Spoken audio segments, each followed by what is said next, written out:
Esse é o Ancapso e nós vamos falar sobre a reunião entre os ministros do STF e os banqueiros, inclusive o André Esteves, que parece deixou os ministros apavorados com a lei Magnitsky. Tem mais informação nova, tá? Isso não é novo, isso aconteceu há 2 dias atrás. Eu fiz um vídeo sobre isso há 2 dias atrás. Aqui, esse vídeo aqui, ó.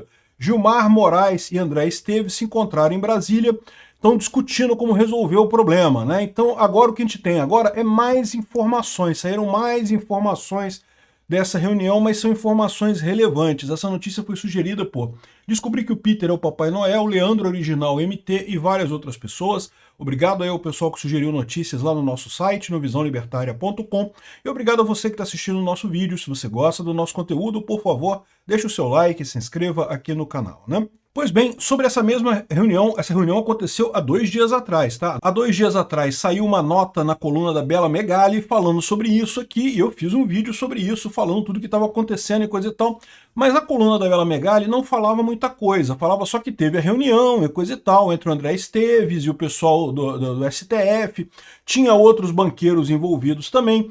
Tudo foi coordenado pelo Nhonho, lembra? O Rodrigo Maia, né? Lembra? Ele agora parece que é diretor numa entidade de bancos e coisa e tal. Ele teria organizado esse encontro entre vários banqueiros e o pessoal do STF para explicar o que é a Magnitsky, como é que funciona, como é que é a coisa na prática, né? E aí, enfim, essa reunião existiu de fato e agora a gente tem mais informações sobre elas, muito interessantes as informações. Olha só o caso aqui, né? O encontro ocorre diante de incerteza sobre o alcance das medidas dos Estados Unidos e seus reflexos no sistema financeiro nacional. Tá todo mundo achando que, não, é uma lei lá fora, beleza, não tenho nada nos Estados Unidos, não tenho bens nos Estados Unidos, não tem problema para mim, né? E a gente já explicou que isso não é bem verdade. E, aliás, segundo estão dizendo aqui, os ministros do STF saíram apavorados desse encontro, né? Então, em meio à pressão de sanções dos Estados Unidos, os ministros do STF buscaram esclarecimentos com banqueiros sobre possíveis desdobramentos da lei Magnitsky. Essa informação é do jornal O Globo, mas é uma informação mais recente. Aquela coluna da Bela Megali de 2 dias atrás, eu já falei o que tinha ali. O encontro reuniu Alexandre de Moraes, Gilmar Mendes e Cristiano Zanin e ocorreu diante das incertezas sobre o alcance dessas medidas e seus reflexos no sistema financeiro nacional e internacional também, tá? Porque, de novo, esse pessoal pode ser sancionado lá na Europa. Os bancos europeus não vão querer fazer negócio com quem é sancionado pela lei Magnitsky. Então não é só nos Estados Unidos, no final das contas, não, né? Então aqui, ó, entre os participantes estavam André Esteves, do BTG, José Vita, do Itaú, Alessandro Tomal, do Santander, além do presidente da Federação Brasileira de Bancos, e Rodrigo Maia, que foi quem organizou a coisa toda, que é o ex-presidente da Câmara e atualmente dirige a Confederação Nacional de Instituições Financeiras, né? Então, ou seja, é o que eu falei naquele dia mesmo, né? Teve uma reunião desse pessoal todo, eles vendo o tamanho da merda, né? Também estava o Messias e parece que o Gonê também estava nessa história, a gente viu no outro vídeo lá isso daqui, né? Conforme relatos, as reuniões foram longas em razão da complexidade do cenário. Os ministros buscavam entender as limitações técnicas impostas pelas sanções e até onde Trump poderia avançar. Os banqueiros detalharam que o sistema bancário utiliza filtros automáticos para identificar possíveis alvos da lei Magnitsky, inclusive em operações simples como o PIX. Olha só, porque é o que eu falo para vocês, esse pessoal está falando, a gente vai falar depois desse caso aqui, ó, da Fernanda Melchiona, que protocolou um projeto para proibir instituições financeiras de aplicarem leis estrangeiras como a Magnitsky. Meu amigo, não é assim que funciona, não. Quando o banco brasileiro vai fazer negócio nos Estados Unidos, ele tem que assinar um contrato com as instituições americanas. E esse contrato inclui aplicar essa lei. Se o banco brasileiro não puder aplicar essa lei por uma lei brasileira, simplesmente você está cortando o Brasil do sistema financeiro mundial. É muito pior nesse caso, né? Mas enfim, o que ele está falando aqui é que é tudo automático. Não tem esse negócio de, deixa eu ver se eu vou aplicar ou não vou aplicar. Não, eu vou manter a conta aqui. Não, eu vou permitir isso aqui. Na verdade, a coisa toda está embutida nos sistemas dos bancos, porque, né, é fruto desses acordos. E quem controla isso é o OFAC, é o Bessent lá nos Estados Unidos. O Bessent, por enquanto, botou o nome do Alexandre de Moraes na lista, mas as sanções em si ainda estão sendo colocadas na coisa, né? Então, assim, você não sabe ainda qual filtro que tem contra o Alexandre de Moraes. Então, aqui, ó, de acordo com os executivos, as sanções atuais atingem transações em dólar, mas ainda não impedem o acesso ao sistema financeiro nem ao SWIFT, responsável por transferências internacionais. Mas veja, no momento que o Bessent colocar essas restrições lá nos Estados Unidos, os bancos brasileiros automaticamente entram nisso daí, porque eles não podem abrir mão, isso já é tudo automático, já é dentro do sistema isso daí, né?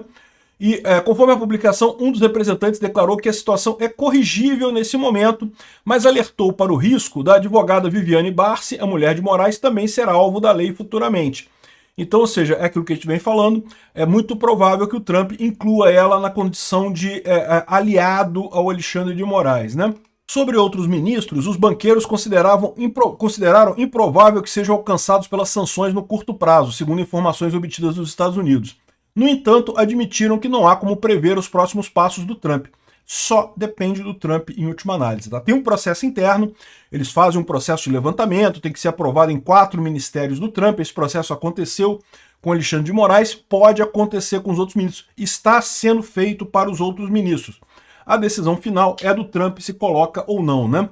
Então, o Trump pode resolver colocar do jeito que a situação tá, né? Então, a visão é essa. O pessoal saiu apavorado com essa reunião, justamente porque realmente seria uma coisa crítica para eles, né? E mais do que isso, os Estados Unidos cercam familiares para asfixiar ministros do STF com lei Magnitsky.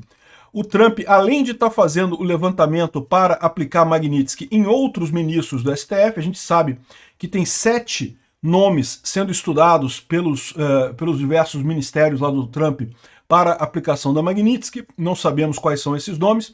Além disso, aqui, ó, o governo dos Estados Unidos já tem em mãos uma lista com informações aprofundadas sobre todos os escritórios de advocacia que pertencem a familiares de ministros do STF ou dos quais esses parentes são sócios. Explicando isso, eu já falei aqui algumas vezes, mas é bom esclarecer para o pessoal como é que funcionam esses tribunais superiores lá em Brasília. Todos eles, não é só o STF não, tá? O TST, o TSE, todos os tribunais superiores lá de Brasília. Cada ministro desses tem um tribunal ligado a ele. Pode ser o da esposa, pode ser do filho, pode ser do primo, pode ser de algum amigo que não tem nada a ver, não tem parentesco direto com ele. Mas lá em Brasília, todo mundo sabe. Ah, é o ministro fulano de tal? Ah, vai no escritório, sei lá o que, limitada. Você vai naquele escritório, é o escritório ligado ao ministro. E aí, ali você consegue um tratamento mais, entendeu? Não quer dizer que seja uma corrupção direta, tá? Que você vai pagar o escritório e o ministro vai decidir a seu favor. Não é assim que funciona a coisa. Algumas vezes pode ser que seja assim, tá? Mas normalmente não é assim. Normalmente o que você consegue é você ser visto por bons olhos. Você contratou o escritório, se você tiver um caso ali limítrofe, pode ser que o seu caso seja visto com bons olhos por esse ministro, nesse caso, né? Enfim, e lógico, é nesses escritórios que está o grosso do faturamento dos ministros, né? O salário de ministro é 40 mil reais, 50 mil reais, sei lá, por mês, o que é um bom salário. Aqui no Brasil, é um excelente salário, 50 mil reais por mês é um ótimo salário aqui no Brasil. Mas não tenho ilusão, meu amigo, para ter uma empresa igual o IDP lá em Portugal, ter casas, apartamentos espalhados pelo mundo e não sei o que lá, a riqueza desses ministros, não é com 50 mil reais por mês, meu amigo. 50 mil reais por mês você não faz isso, não. Isso é justamente da grana grande que entra desses escritórios, né? Aqui, ó, a gestão Trump também possui um levantamento detalhado de institutos de ensino.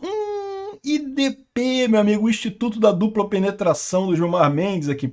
E pesquisas ligadas, de alguma maneira, aos magistrados da Suprema Corte. Meu amigo Sapão, vai dar ruim, hein? O tal do IDP, o Instituto da Dupla Penetração, não vai funcionar há muito tempo mais, cara.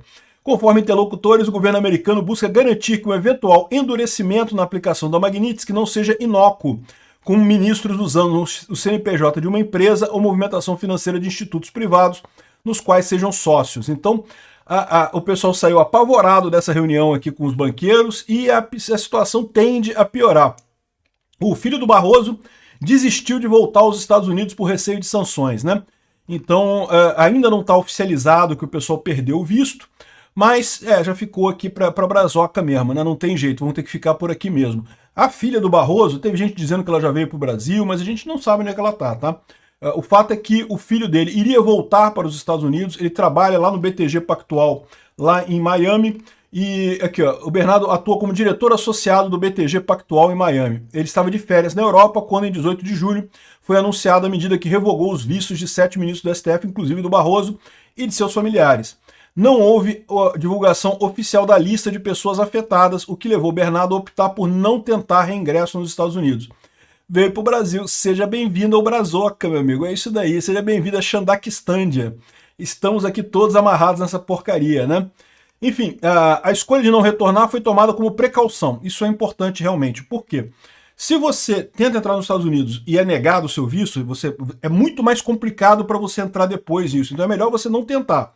Nem tentar ir para lá se você está na dúvida se você vai passar ou não, né? Eu dou esse conselho não só para os familiares do Barroso, mas para todo mundo dentro do TSE e do STF que estava envolvido nessas censuras e coisa e tal, porque se você lembrar bem, no início do ano, o Marco Rubio já falou que qualquer pessoa envolvida em censura estaria com o visto suspenso nos Estados Unidos, né? Enfim, essa é a situação. O pessoal está apavorado, está vendo o tamanho da Lei Magnitsky nisso daqui e vai piorar muito mais. Como os ministros falaram, os banqueiros falaram, ainda tem pouca coisa ligada da Lei Magnitsky no filtro do Alexandre de Moraes. Eles ainda podem ligar muito mais coisa no filtro, e o filtro é automático. O Scott Bessent aperta um botão lá no computador dele, lá, meu amigo, acabou. Pix para o Xandão, até Pix para de funcionar para o Xandão aqui no Brasil, porque o Banco Central também tem acordos de cooperação com os Estados Unidos, também é obrigado a obedecer esse tipo de coisa, né? Aí vem a moça aqui, a dona Fernanda Melchiona, que é uma esquerdista, que não que eu vou fazer uma lei que proíbe instituições financeiras de aplicarem Lei Magnitsky no Brasil, né? Isso aqui é uma idiotice, porque o que acontece?